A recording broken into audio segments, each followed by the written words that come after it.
कर्नाटक में अपनी चुनावी गारंटियों से पीछे हटी कांग्रेस। गारंटी पूरी करने को तैयार नहीं, लगा दी शर्तें। कांग्रेस सरकार का दावा, सभी को नहीं मिलेंगी सुविधा। चुनाव के समय नेता भाषण देता है, बड़े बड़े वादे करता है और चुनावों के बाद इसे भुला दिया जाता है। हर बार ऐसा होता रहा तो जनता ने भी वादों को सिर्फ चुनावी वादा मान लिया और फिर इन वादों से वोट मिलना भी बंद हो गया। तो अब संकल्प पत्र और गारंटियों की बातें शुरू हो गई। बीजेपी संकल्प पत्र सुनाती है तो कांग्रेस के नेता गारंटी देते हैं। कर्नाटक विधानसभा चुनाव में भी कांग्रेस की गारंटियों का जमकर शोर मचा था। राहुल गांधी प्रियंका गांधी के साथ पार्टी के अध्यक्ष मल्लिकार्जुन खड़गे हर मंच से पार्टी की 5 गारंटियों को पहले ही कैबिनेट मीटिंग में पूरा करने का वायदा कर रहे थे। कांग्रेस ने चुनाव प्रचार अभियान अपनी 5 गारंटियों के आसपास ही रखा और उसमें सफलता भी मिली। जनता ने कांग्रेस की गारंटियों पर भरोसा किया और उसे वोट दिया। सरकार बनी तो कांग्रेस अब अपनी गारंटियों को किंतु परंतु के साथ पूरा करने को तैयार नहीं है। सिद्धारमैया की कैबिनेट ने 5 गारंटियों में मोहर लगा दी है और उसके लागू करने की तारीख भी बता दी है।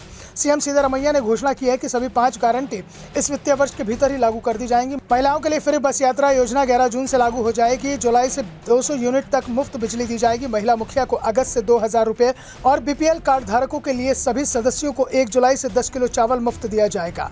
बेरोजगारी भत्ते के लिए 3 जून से आवेदन आमंत्रित किए जाएंगे, लेकिन यह भत्ता उन्हें सिर्फ 2 साल दिया जाएगा, इसके बाद बंद कर दिया जाएगा। सिद्धारमैया ने योजना लागू करने की तारीख बता दी है, लेकिन योजनाओं को लेकर कई शर्तें भी लागू कर दी गई हैं। प्रदेश के ग्रामीण विकास और पंचायत राज मंत्री प्रियंका खड़गे ने गारंटियों को लेकर बड़ी बात कही है। उन्होंने कहा कि कांग्रेस सरकार 5 चुनावी गारंटी को लेकर कुछ कायदे कानून बना रही है।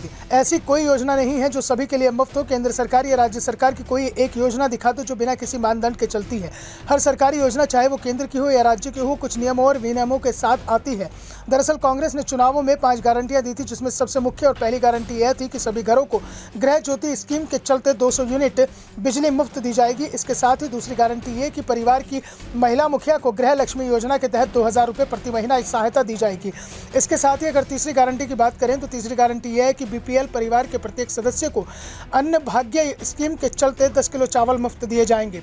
चौथी गारंटी ये थी कि युवा निधि स्कीम के चलते बेरोजगार स्नातक युवाओं के लिए हर महीने 3000 रुपये और बेरोजगार डिप्लोमा धारकों के लिए 1500 रुपये 2 साल तक दिए जाएंगे। अब इसमें 2 साल ही बेरोजगारी भत्ता देने की शर्त को जोड़ दिया गया है। इसके अलावा 5वीं गारंटी ये है कि सार्वजनिक परिवहन बसों में महिलाओं को मुफ्त यात्रा कराई जाएगी। सिद्धारमैया ने योजना को लागू करने की तारीख बता दी है।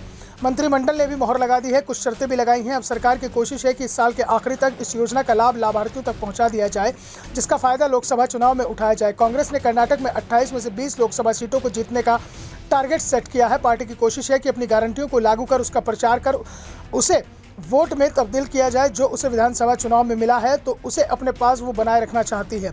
साथ ही इसमें नया वोट बैंक भी जोड़ लें, जिससे वो आसानी से अपना टारगेट पूरा कर सके। दूसरी ओर बीजेपी के अंदर भी हार को लेकर मंथन चल रहा है। चुनाव में मिली हार के बाद अब पार्टी के अंदर इस बात को लेकर चर्चा चल रही है कि किसे विधायक दल का नेता बनाया जाए जो सरकार की घेराबंदी कर सके। Bureau report, the Navdarpan news.